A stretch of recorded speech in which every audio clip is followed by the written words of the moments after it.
Jesus only started accessing the anointing after 30 years. When he got sonship, when his father affirmed him and said, that's my son. He started moving in the power of God, could walk on waters, feed 5,000 people, had access to the miraculous. But up till that point, because he was not affirmed yet. And so we have to understand how it works. That's why the vision of this church is evangelize, affirm, disciple, send. Easy. We do the kingdom model. So let me help you in understanding sonship. Number 2, a son strives to serve, not impress. He doesn't serve to impress. He doesn't give things to impress. He doesn't do those things. He's a son because he's a son. Nicky and Michal, they're my kids. They're my boys. They're my sons. That I have to do nothing to impress me. And the same with you. You don't have to do anything to impress me. Because the only thing you must understand is I rejoice in the fact that I love you and that you love me and that you're here tonight. And the third characteristic of a son is that he has a passion for God. Number 4, he honors his father and he values his father. I want to touch a little bit on that on Sunday morning coming, because that's a whole message on honor and valueship. So if you value someone, that means I place value upon you. What is the value of my watch? It's a valuable thing. If I'm valuable to you, you'll place value on me.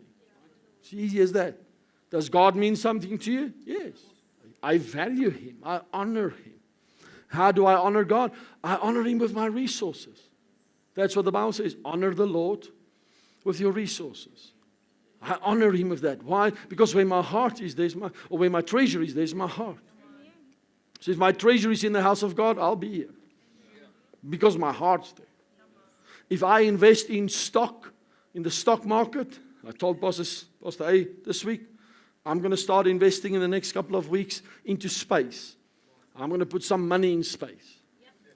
It's the future. Okay, so I'm going to take my investments and put it in space projects. All right?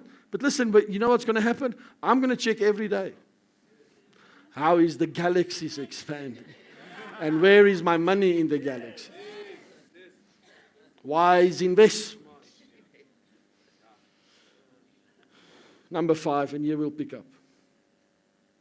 A true son, or a good son, will see beyond his father's mistakes and will focus on the divine treasure in him.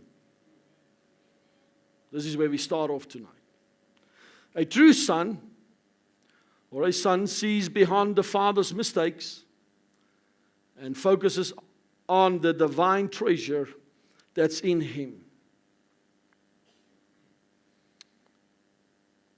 There are some sons and daughters that don't receive spiritual inheritance. Keep it up there, please. There are some sons and daughters that don't receive inheritance from their spiritual parents because they see the flaws. They see the mistakes. They want the anointing that's on my life. They want the prophetic word from the prophet, but they disrespect the person. Therefore, they don't have access to what's on their lives. I know a lot of people, they love the anointing on my life.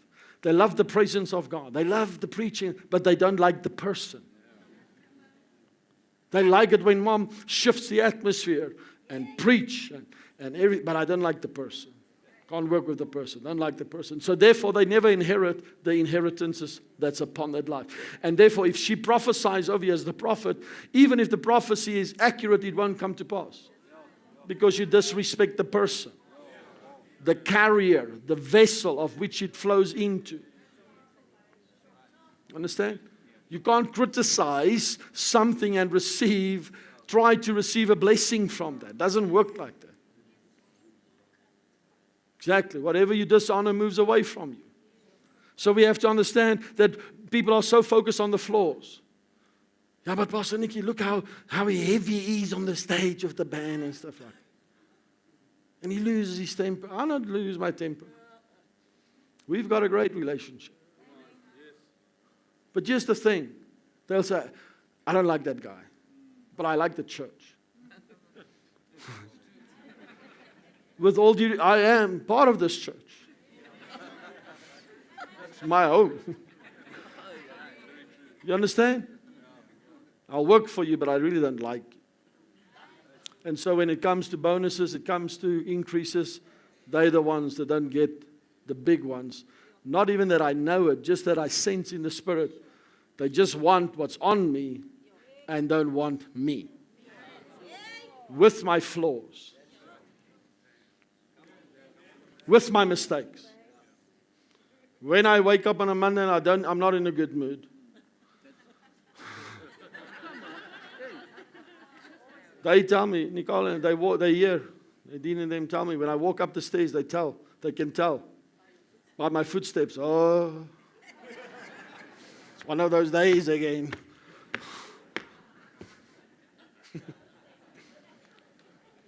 Love the person that carries the anointing. Number 6. A true son will grow in his love for his father over time. Get this one in your heart. You don't fall in love with me overnight. And I don't fall in love with you overnight. As father and son. It takes time. It takes time to build a relationship. It takes time to get to know one another. Hello? How many of you on this point can agree with me? With my spiritual father, I didn't all of a sudden woke up the next morning, I was like, this is it. It took time. I actually visited him in his church for 3 years before I made a commitment. To say, that's not my spiritual father. I didn't jump into it. Because it takes time. And I understand some of you are struggling with fatherhood and sonship. It's okay. It takes time. It's fine. Walk in it. Start slowly. And you'll start seeing, after a while, I like this guy. I'm actually a nice guy. Why? Because he grows and matures, and then he starts understanding his father's characteristic. Me and Pastor Tish here, I knew I was called as a father in his life. He knew he was called as a son into my life. But it took time. Texting, phoning, visiting, seeing one another once in a while. It takes time. Put that principle up again. It takes time for you to grow in love with your father. There are many members here, they've been with me for 10 years, 14 years. They still can't see me as their dad. And I understand that. It just takes them a little bit longer. Slow learners. But it's okay. I didn't initiate that laugh. You did initiate that laugh.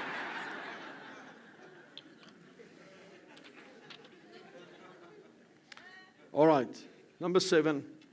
A true son will not take his inheritance before its time. The prodigal son took his inheritance before the time, and as a result, he started walking in lack. He started walking in. He started his life as a wanderer. Any person who does not have a spiritual father will be wandering. You'll check them. They'll wander from one church to another church. They will never be stable in their lives. You may think you have a father, but I can challenge you right now. You can call me father, and I know I'm not your father. Hey, Dad. And just saying that. Because a son knows his identity. He's a mature man. He loves, he will lay down his life for his father. You know, I said it there. that some sons, they disrespect their fathers. What did Noah's sons do? Noah was drunk, naked. And the sons laughed at him, mocked at him. Yeah, look at the mistakes he made. And the other son came and says, let me just take off my jacket. He took off his jacket, and this is what he did. He says, I'm going to walk backwards. And I don't want to see the nakedness of my father. I don't want to see the flaws and the mistakes of my father. I'm just going to cover him. And he's the one that was blessed. The other ones were cursed up till today. Their generations are cursed. So are you covering or are you gossiping?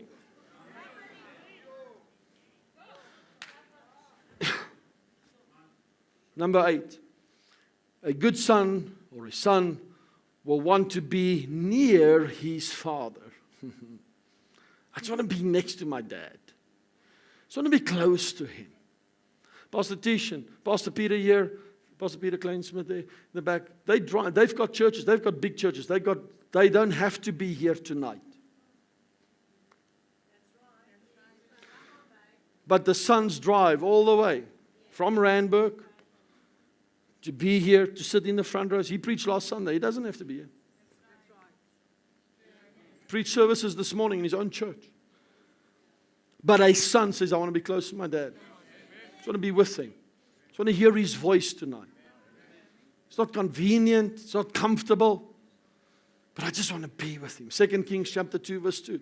You can go and see it there. A son wants to be near his father. It's like the relationship between Elijah and Elisha.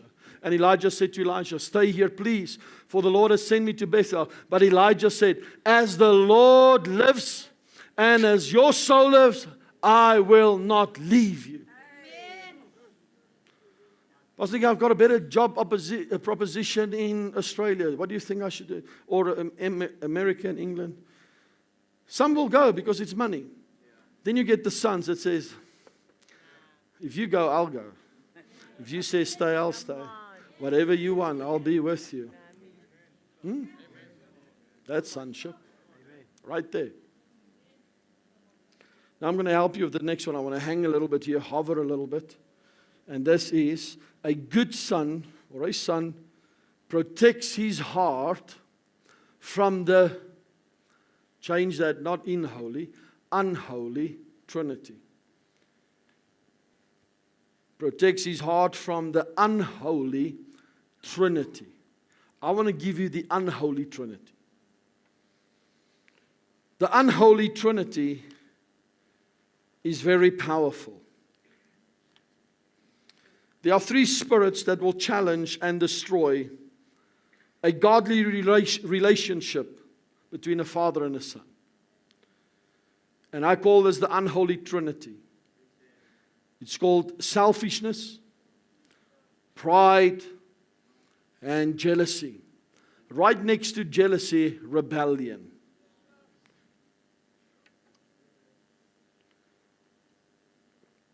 These 3 spirits combined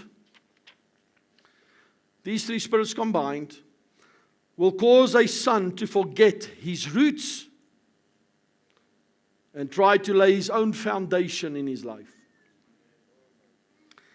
He will try to avoid the input, the advice, the judgment, the correction that he should receive from a father and try to do his own thing. As a spiritual son, speaking from this, the most important relationship besides my relationship with God, the second most important relationship that will impact my growth and my preparation for ministry is my relationship with my spiritual father.